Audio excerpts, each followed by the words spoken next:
En esta pregunta nos dan dos fuerzas, la fuerza B y la fuerza C. Nos piden determinar el momento resultante respecto del punto A. Para eso vamos a utilizar una línea de acción que contenga al punto A. Y esa línea de acción va a ser la siguiente, la que estoy graficando de azul. ¿Pero por qué voy a usar esta línea? Porque tanto la fuerza B como la fuerza C puedo descomponerlo en dos vectores. Un vector perpendicular a la línea de acción y un vector que va a estar en la misma línea de acción. Entonces, a la fuerza B yo lo puedo descomponer como este vector perpendicular a esa línea de acción y este vector que está en la misma línea de acción. Mientras que a la fuerza C lo puedo descomponer en este vector que es perpendicular a la línea de acción y este vector que está contenida en la misma línea de acción. Pero dirán, ¿y esto para qué me sirve? Los vectores que están en la misma línea de acción no generan momento, ya que pasan por el punto A. Mientras que los vectores que son perpendiculares a la línea de acción, su momento se va a calcular como fuerza por distancia. Entonces, las únicas fuerzas que me van a importar al momento de descomponer la fuerza B y la fuerza C es la fuerza perpendicular. Por lo tanto, esta fuerza perpendicular que se genera por la fuerza B va a ser igual a la fuerza B multiplicado, cateto adyacente sería coseno de 25 grados. Entonces, ahora esta fuerza perpendicular generada por la fuerza C va a ser igual a la fuerza C multiplicado por el coseno de 30 grados. Ahora vamos a ver si los momentos se van a sumar o restar respecto al punto A. Esta fuerza de acá me va a generar un momento en este sentido, mientras que la fuerza de acá me va a generar un momento también en este sentido. Por lo tanto, ambos momentos se van a sumar. Entonces, el momento resultante respecto al punto A va a ser igual. Vamos a aplicarle con esta fuerza primero. Fuerza B, que es de dato 30 libras, 30 por el coseno de 25 grados, multiplicado por la distancia que es 2,5 pies. Más, ahora sería con esta fuerza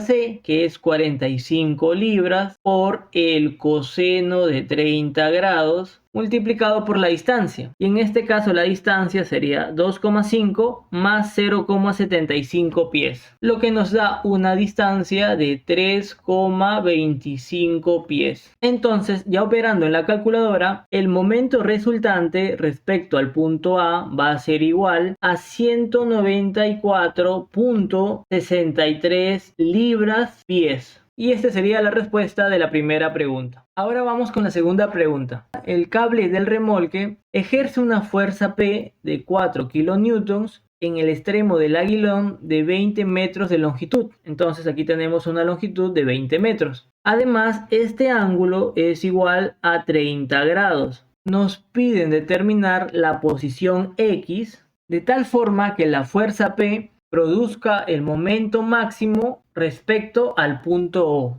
También nos piden el valor de dicho momento. Ahora, para que esta fuerza genere el momento máximo, debería ser perpendicular a la línea de acción. Entonces, aquí debería ser 90 grados. Pero si no, también podemos demostrarlo. Digamos que esta fuerza P yo la voy a ubicar más o menos por acá. Y le voy a poner un ángulo aleatorio. Entonces, este va a ser un ángulo alfa. Sabemos que la fuerza que va a generar momento es la fuerza perpendicular a esta línea de acción. Entonces, la fuerza perpendicular va a ser esta fuerza que va a ser igual a la fuerza P. Esta es la fuerza P, esta va a ser la fuerza P, pero por el seno de alfa, ¿no? Entonces, el momento respecto al punto O, va a ser igual a fuerza por distancia. Fuerza va a ser P por el seno de alfa por la distancia que es 20 metros, ¿no? Entonces P es constante porque es 4 kilonewtons y esta distancia también es constante, 20 metros. Entonces el momento respecto de O solo depende del ángulo alfa. Y para que esto sea máximo, entonces el seno de alfa tiene que ser igual a la unidad porque es lo máximo posible. ¿Y esto cuándo se cumple?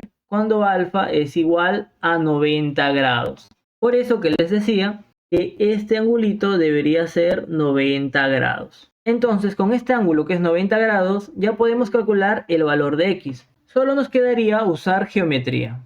Desde este punto B voy a trazar una perpendicular al suelo, más o menos de esta forma, y voy a prolongar esta horizontal, más o menos de esta forma. Entonces, aquí hay un ángulo de 90 grados. Esta hipotenusa vale 20. Como este es 30 grados, esto sería 10 metros. y esto sería 10 raíz de 3 metros. Este 1,5 se va a pasar acá y esto sería 1,5 metros. Este ángulo es 30 grados, 90, esto sería 60 y esto sería 30 grados. Entonces, esta longitud, ¿cuánto sería? 10 más 1,5, 11,5 multiplicado por la tangente de 30 grados. ¿Ya está? Entonces, ¿cuánto va a ser x? X va a ser igual a esta longitud que ya sabemos que es 10 raíz cuadrada de 3, 10 raíz cuadrada de 3 metros, más esta longitud que es 11,5 tangente de 30 grados. 11,5 tangente de 30 grados. Entonces x va a ser igual a 23,96 metros. Y ya tendríamos la primera respuesta. Pero también nos pedían ese momento máximo. Entonces el momento respecto al punto O va a ser igual a la fuerza P, que es 4 kilonewtons, por la distancia que es 20, ¿no? Sería 4 por 20. Esto va a ser igual a 80 kilonewton metro.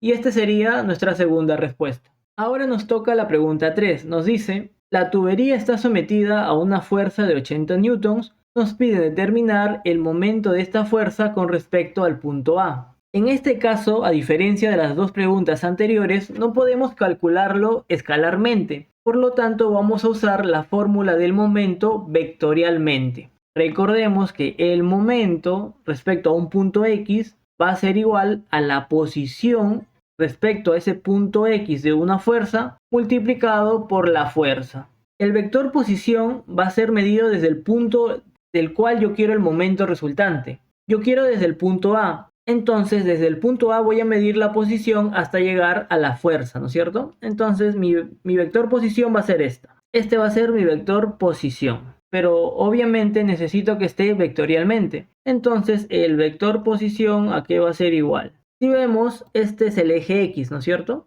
Entonces, vamos a ver cuánto se desplaza en el eje X. En el eje X habría un desplazamiento de 300 milímetros y de 250 milímetros en el sentido positivo. Entonces, en el eje X va a ser igual a 550 milímetros más. Ahora vamos a ver el eje Y.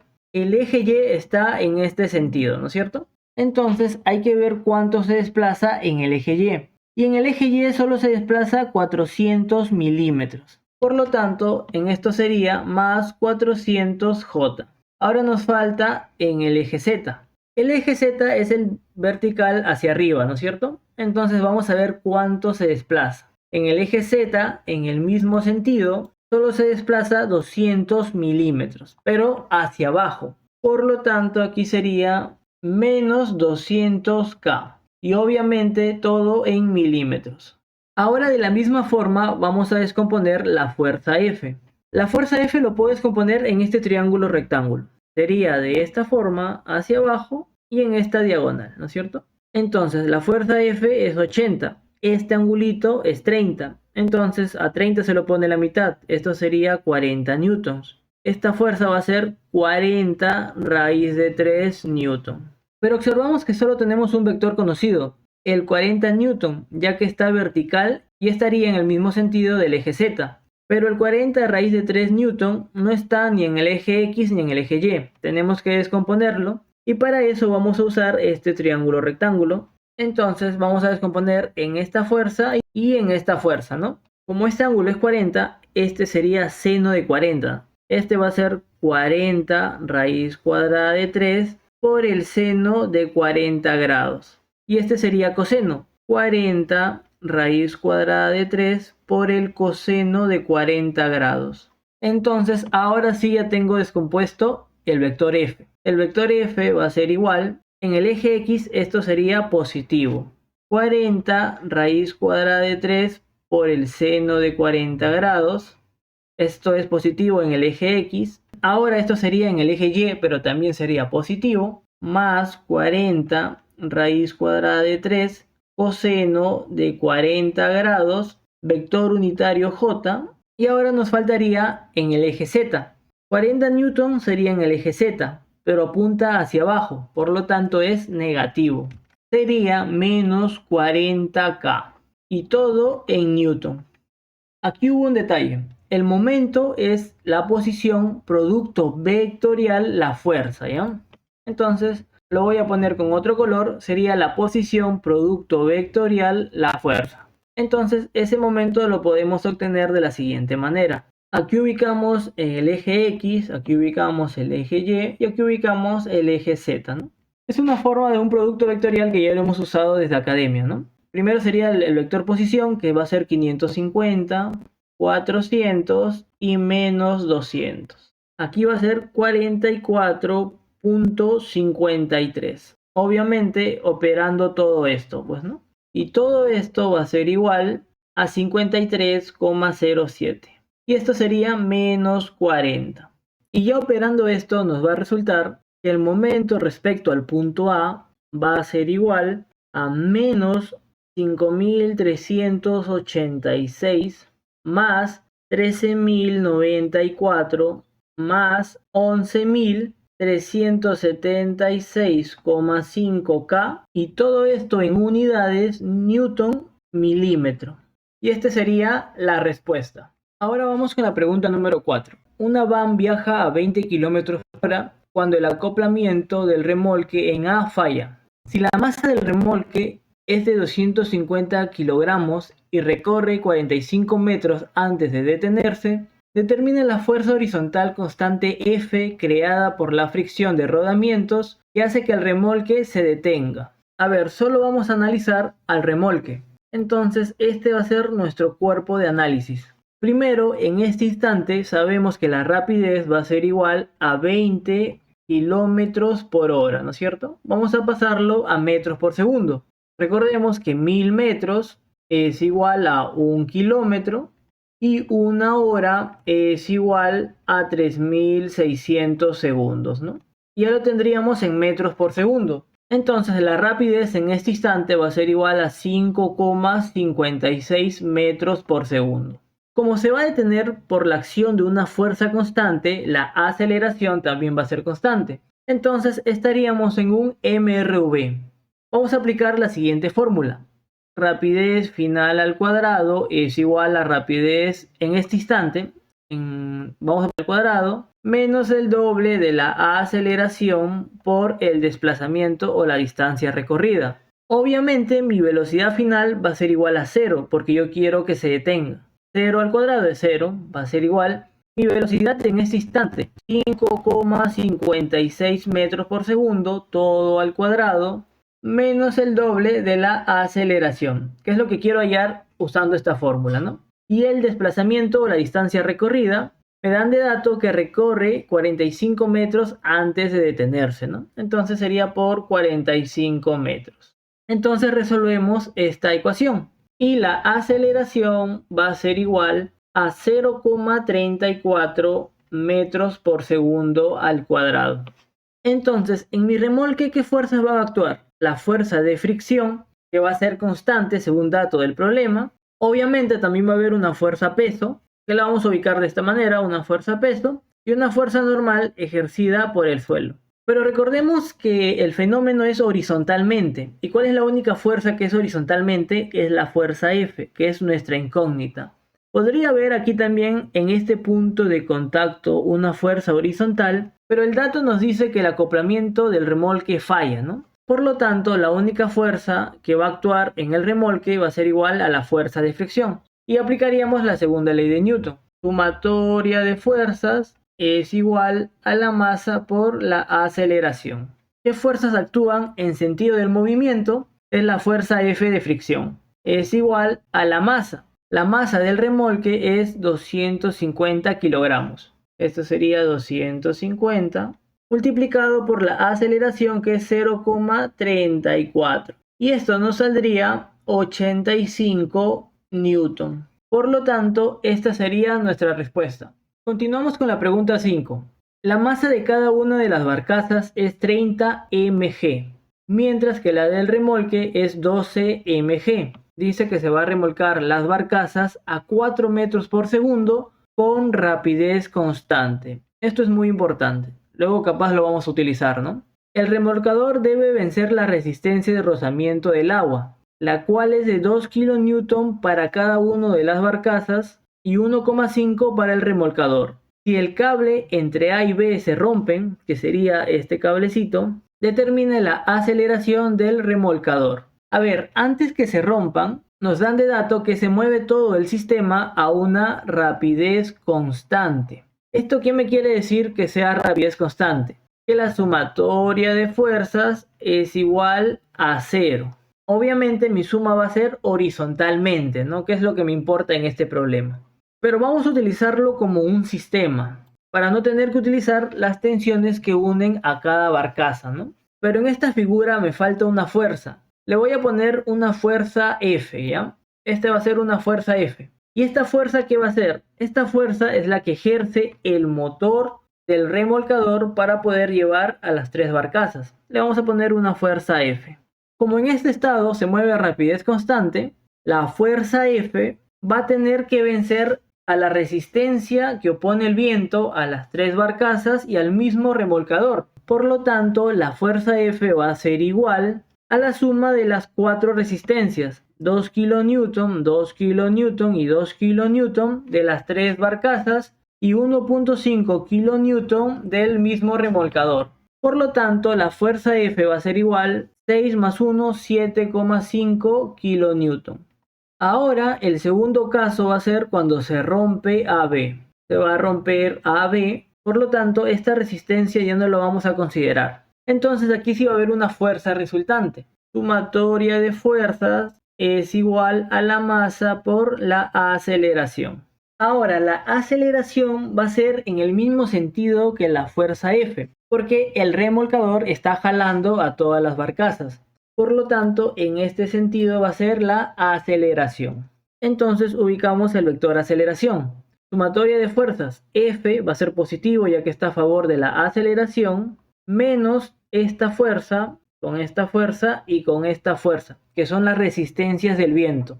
2 más 2 más 1,5 sería 5,5, ¿no es cierto? Pero recordemos que F vale 7,5 menos 5,5, esto sería 2 kN. 2 por 10 al cubo newton. A ver, tenemos dos barcazas. Barcaza número 1, barcaza número 2. Pero nosotros para el sistema internacional utilizamos el kilogramo. A ver, 30 megagramos.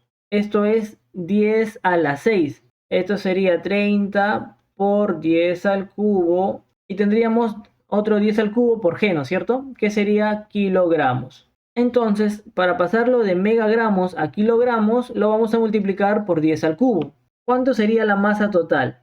Dos barcazas, que sería 60 por 10 al cubo, más un remolque que es 12. 12 por 10 al cubo. Esto está en kilogramos por la aceleración. Entonces la aceleración va a ser igual a 0,028 metros por segundo al cuadrado. Y esta sería nuestra respuesta. Ahora nos tocaría la última pregunta. El anillo de 2 libras, el anillo C, ajusta flojo en la flecha lisa. Si el resorte no está alargado cuando S es igual a 0 y al anillo se le imprime una rapidez de 15 pies por segundo, determina la rapidez del anillo cuando S es igual a 1 pie. Observamos que S es el desplazamiento horizontal del anillo a través de la flecha lisa, ¿no? Entonces, primero tenemos que observar qué fuerzas están actuando sobre el anillo. Está actuando la fuerza elástica, y recordemos que la fuerza elástica es una fuerza conservativa. También estaría actuando la fuerza peso, que es otra fuerza conservativa. Como la flecha es lisa, no hay fricción, por lo tanto, lo que podría haber es una normal. Una normal sobre el anillo, pero que siempre va a ser perpendicular al movimiento del anillo. Por lo tanto, dicha fuerza no va a realizar trabajo. Entonces tenemos fuerzas conservativas y una fuerza que no realiza trabajo. Por lo tanto, se va a conservar la energía mecánica en el sistema. Entonces, la energía mecánica del anillo se va a conservar. Energía mecánica es constante. Vamos a poner dos puntos, el punto 1 y el punto 2. ¿Por qué tomamos estos puntos? Porque en el punto 1 me dan los datos de inicio. Y en el punto 2 sería mi incógnita, la rapidez cuando S es igual a un pie. Entonces, energía mecánica en 1 va a ser igual a la energía mecánica en 2. Recordemos que la energía mecánica es igual a la energía potencial gravitatoria más la energía elástica más la energía cinética. La energía potencial gravitatoria no lo voy a considerar. ¿Por qué? Porque el anillo siempre está a la misma altura en todo el fenómeno. Lo que sí vamos a considerar es la energía potencial elástica y la energía cinética. Entonces evaluamos en uno. Energía potencial elástica sería un medio de la constante elástica, que en este caso es 4 libras por pie, por la elongación al cuadrado. Pero en S igual a 0, el resorte no está alargado. Por lo tanto, la elongación va a ser igual a 0. 0 al cuadrado. Más la energía cinética va a ser un medio de la masa. La masa es 2 libras y la velocidad es 15 pies por segundo al cuadrado. Esto va a ser igual a la energía mecánica en 2. La energía elástica es un medio de la constante que es 4 por la elongación al cuadrado. Sabemos que la longitud natural del resorte es igual a un pie. ¿Por qué? Porque en S igual a 0, que es el punto 1, no tiene deformaciones. Longitud natural es igual a un pie. En cambio, en el punto 2 sí va a haber una elongación. Podemos calcular la distancia desde este punto hasta el punto 2. ¿Cómo podemos hacer esto? Con Pitágoras. Aquí tenemos un pie y nos piden para S igual a un pie. Si aplicamos Pitágoras, esta longitud va a ser igual a raíz cuadrada de 2 pie. Entonces, ¿cuál sería la elongación? Esta longitud, raíz de 2 menos la longitud natural, menos 1. Por lo tanto, aquí sería raíz cuadrada de 2 menos 1 al cuadrado, más un medio de la masa, que es 2 libras, por la rapidez en ese instante al cuadrado, que es nuestra incógnita. Como tenemos una ecuación con una sola incógnita, lo único que nos queda es operar. La rapidez pedida en ese instante va a ser igual a 14,9886 pies por segundo. Y esta sería nuestra respuesta.